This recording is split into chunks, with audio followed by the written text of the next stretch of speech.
Ahora, ¿qué es esto del proceso de socialización? Si decimos proceso, claro, decimos que es algo inacabado, que está en constante construcción, que el tiempo y el espacio lo van arropando, lo van criando, lo van construyendo, nos van formando. O sea, un proceso es de toda nuestra vida. Y si digo nuestra, significa que entonces es el individuo y la sociedad están indisolublemente ligados estos dos factores en lo que llamamos socialización. Además tenemos en cuenta el lugar donde vivimos. Se socializa de manera diferente un joven en Mérida, Yucatán, o en Guadalajara. Entonces, nuestro proceso de socialización tiene varios procesos. Es cuando el individuo se integra a su grupo social y, al mismo tiempo, la sociedad lo hace suyo. O sea, son estos dos factores, no puede ver primero uno y luego el otro, siempre están directamente relacionados. Por eso esta socialización no es mecánica, o sea, no es de uno más uno más uno, ni es idéntica entre cada individuo. Somos muy parecidos, vivimos en donde mismo, pero somos individuos diferentes, que vivimos eso sí en una sociedad común. O sea, la cultura, nuestro idioma, todo es común a los individuos diferentes. Por eso somos diferentes los humanos. Entonces, sabemos que somos seres sociales por naturaleza, porque siempre vivimos en sociedad. Esto es, no podemos vivir sin sociedad. Piensa en un momento, ¿vivir sin sociedad? ¿Podremos alejarnos a la montaña y vivir solos? Piensen y van a ver que no se puede. Somos lo que somos por vivir en sociedad. Por eso algunos amigos argentinos son así, tienen fama de sangrones. ¿Será cierto? Pero no, ellos son así porque viven en esa cultura. Desde ahí ven el mundo. Los chinos lo ven al revés. Los mexicanos lo vemos de una manera diferente. Tenemos a los gringos encima de nosotros. Por eso nuestra socialización es diferente. ¿Cuáles son estas etapas del proceso de socialización? Esta curva nos indica que es nuestra socialización como individuos. Y aquí es, antes de nacer, empieza nuestro proceso de socialización y cuando termina, bien, al morir. Pero entre estos dos factores hay muchos elementos básicos. Vean rápidamente. Son distintas etapas. El propio nacimiento, nuestros primeros años, las escuelas que tenemos, las básicas, la preparatoria, las licenciaturas, todas, el mismo trabajo, la calle es un básico para nuestra socialización. Pero estas no se dan de una después de la otra, sino que muchas se entretejen. Y además esto, como dije, no es mecánico. Esto está arropada por una serie de cosas, como el sexo, la cultura, la familia, la política, la religión, la educación. El sexo, por ejemplo, un hombre y una mujer, sus etapas de socialización son diferentes. Entienden el mundo de manera diferente.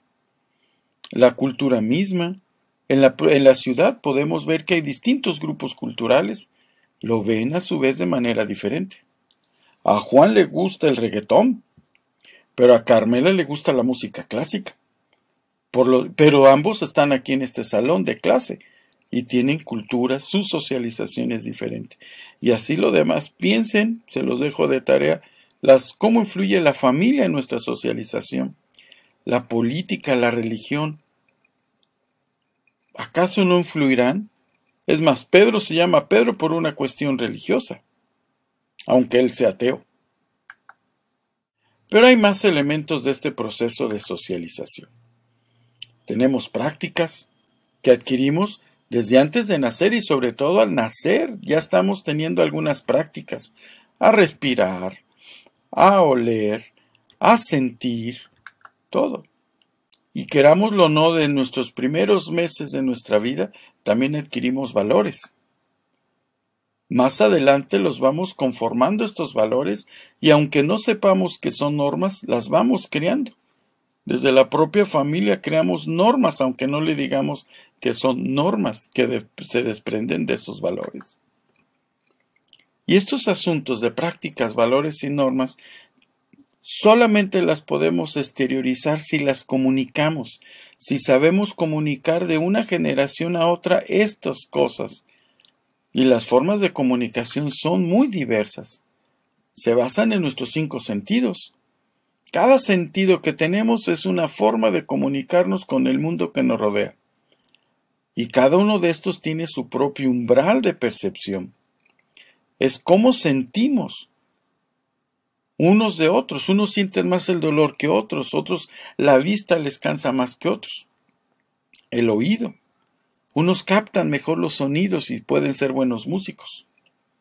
Los símbolos que tenemos los interpretamos de manera diferente. Son significantes de otras cosas. Por eso cada sujeto ve el mundo de forma diferente.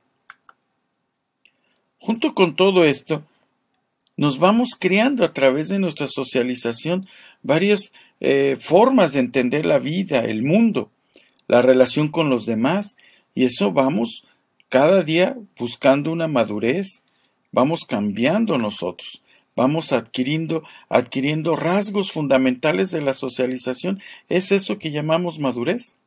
Y una persona madura es aquella que comprende su tiempo y sus circunstancias donde vive. Pero hay más elementos.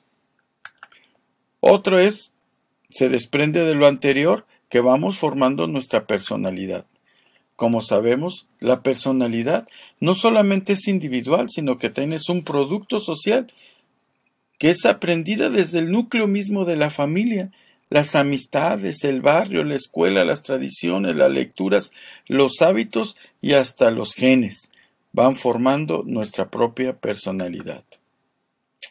Pero la personalidad está acompañada, se expresa a través de los distintos roles que tenemos los individuos cuando nos relacionamos con los demás. Toda persona adquiere roles, los quiera o no. Estos roles, como saben, son los papeles que tenemos que cumplir en la sociedad. Si se dice estudiante, tiene que cumplir el rol de estudiante. Si se dice profesor, tiene que cumplir el rol de profesor. Pero esos son roles que adquirimos, pero hay otros que nos viene del hecho mismo de vivir en una familia, en una sociedad. No nos podemos desubicar de eso. Por eso cada rol tiene que ver con la edad, con la cultura, con nuestra época, con nuestras creencias. ¿Acaso el rol de la mujer hoy es igual al de la mujer de hace 50 años? No. Piensen en esto. Los roles van siempre acompañados de otro elemento básico para la comunicación y en nuestra socialización. Son los estereotipos. Los estereotipos no es que vemos doble, sino que los estereotipos son imágenes que tenemos de nosotros mismos como de los demás. Imágenes no solamente figuras, sino también imágenes que tenemos de nosotros. ¿Quién no se ha escuchado su propia voz y se desilusiona? Porque tenía una imagen estereotipada de su propia voz, de cómo camina. Cree que va caminando bien y se ve en un aparador y dice, ¡ay, güey! Por eso, de todas maneras, todas estas imágenes nos ayudan a prejuzgar, o sea, a juzgar antes de realmente conocer las cosas. Prejuzgamos a los individuos por la apariencia, por la forma de hablar, aunque no sabemos realmente cómo son. También los estereotipos ayudan a ver esquemáticamente cuál es el estatus de cada una persona, estatus cultural, económico, en fin. ¿Cómo ven? Así es de que ya tienen elementos básicos para poder entender la lectura que viene en la guía. Después van a buscar en la bitácora y hacer los ejercicios. Si llegan a clase sin haber visto este video, tendrán 50 coscorrones a la entrada. Gracias.